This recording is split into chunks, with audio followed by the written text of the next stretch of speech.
राजनीतिक षड्यंत्र ज़्यादा लगता है, ना कि महिला के अधिकारों की वास्तविक चिंता।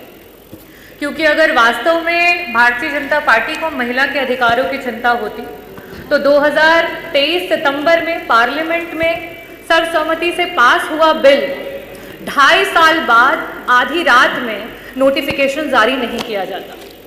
भारतीय जनता पार्टी जिस तरीके से महिलाओं के साथ व्यवहार कर रही है वो किसी से छिपा नहीं है और आज यूपी की प्रत्येक नारी इस बात से परेशान है। मैं कुछ चंद बातों से अपनी बातों को शुरू करना चाहूँगी कि मैं यूपी की नारी हूँ, बेखौफ सताई जाती हूँ, राम राज्य का झांसा देके बलि चढ़ाई जाती हूँ, सिंदूर कोख और इज्जत नोच जिंदा लाश बनाई जाती हूँ, नकली आरक्षण का धोखा देके शतरंज नचाई जाती हूँ, मैं यूपी की नारी हूँ, हर रोज जलाई जाती हूँ। आज भारतीय जनता पार्टी की जो सरकार है, डबल इंजन की सरकार, और खास करके उत्तर प्रदेश की जो सरकार है, उसकी नकारात्मक सोच महिला को कहीं जिंदा जला रही है तो कहीं मार के जला रही है, कहीं घरेलू महिला को जला रही है तो कहीं कामकाजी महिला को जला रही है। और यहाँ तक कि भारतीय जनता पार्टी की खुद की महिला कार्यकर्ता हो, यहाँ तक कि महिला विधायक को भी जला रही है और उनको जलाने के बाद देखने तक नहीं जा रही। मैं पूरे सदन की तरफ से माननीय विधायक अनुपमा जायसवाल जी जल्दी स्वस्थ हों उसकी कामना करती हूँ और ये भी कहना चाहती हूँ कि जिस भारतीय जनता पार्टी ने उत्तर प्रदेश के पूर्व मुख्यमंत्री जी की स्वर्गीय मां को भी अपनी गंदी राजनीति में खींचने से नहीं छोड़ा, वो सबसे पहले गए, क्योंकि वो असली महिला का सम्मान जानते हैं और समाजवादी पार्टी असली महिला का सम्मान जानती है। और उसके बाद भारतीय जनता पार्टी के 2 डिप्टी सीएम उनके बाद जाते हैं अपनी महिला विधायक को देखने के लिए, और यही है आपका नारी वंदन।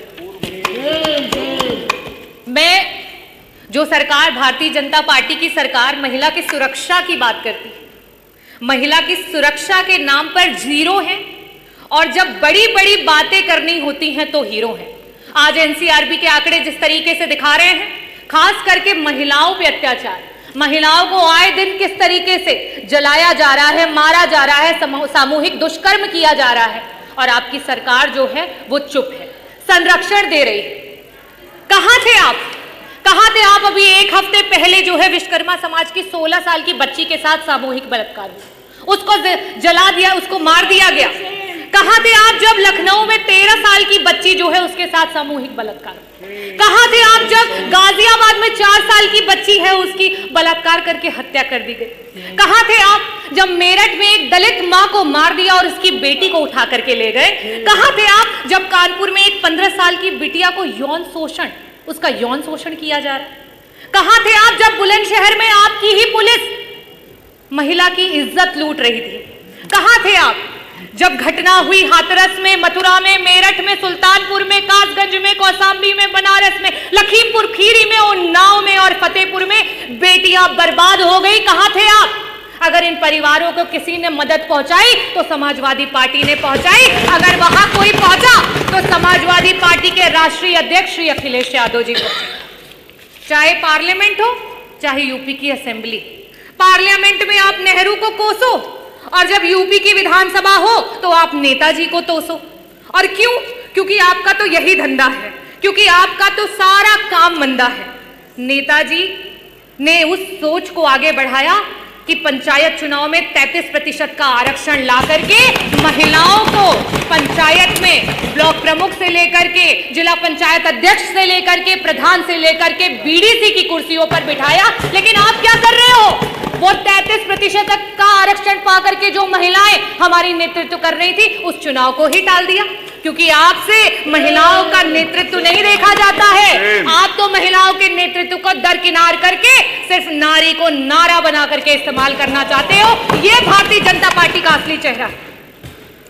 आप इस सदन में जो बैठी महिलाएं हैं, जो उधर बैठी हैं, जो इधर बैठी हैं, आप जब उन्हें एक समान नेत्रों से नहीं देख पा रहे हैं तो हम धरातल की क्या बात करें? 1 ट्रिलियन इकोनॉमी की बात करने वाली सरकार और जब इसी सदन में सत्ता पक्ष और विपक्ष की महिलाओं को जिस समय त्वरित के विकास के कार्यों की निधि देने की बात होती है तो वहां पे आपके 5-5 करोड़ की धनराशियां जाती है और विपक्ष के जो विधायक हैं उनके बजट काट लिए जाते हैं। क्या ये उनके विधायक क्षेत्र विधानसभा के क्षेत्रों की आधी आबादी का अपमान नहीं है? क्या उनको विकास का अधिकार नहीं है? ये है आपका झूठा नारी वंदन और नारी अभिनंदन। और आप महिलाओं की बात करते हैं। आज रोडों पे आशाएं रो रही हैं, आज रोडों पे समूह की बहनें रो रही हैं, आज रोडों पे आंगनवाड़ी की महिलाएं रो रही हैं, आज हमारी रसोइयां रो रही हैं, आज हमारी पंचायत सहायक रो रही हैं, आज महिलाएं जो युवा महिलाएं हैं वो नौकरी का इंतजार करते करते रो रही हैं और आप महिला वंदन की बात करते हैं। मैं आपसे कहना चाहूंगी कि अगर आप महिलाओं को सच में आरक्षण देना चाहते हो तो आज की वर्तमान स्थिति में उत्तर प्रदेश की सदन में 403 सीटों पर आप 33 क्या 50% का आरक्षण लागू करो और पूरा समूचा विपक्ष आपके साथ खड़ा हो जाएगा। लेकिन आप तो षड्यंत्र करना चाहते हो, आप तो विधानसभाओं को तोड़ना मरोड़ना चाहते हो। आप 2011 के सेंसस से अभी के आरक्षण को लागू करना चाहते हो। आप नियम कानून से नहीं चलना चाहते हो, आप सिर्फ और सिर्फ नारी को इस्तेमाल करके नारा बना करके अपनी कुर्सी को हथियाना चाहते हो। मैं आखिरी में अधिष्ठाता महोदय सिर्फ यही कहना चाहूंगी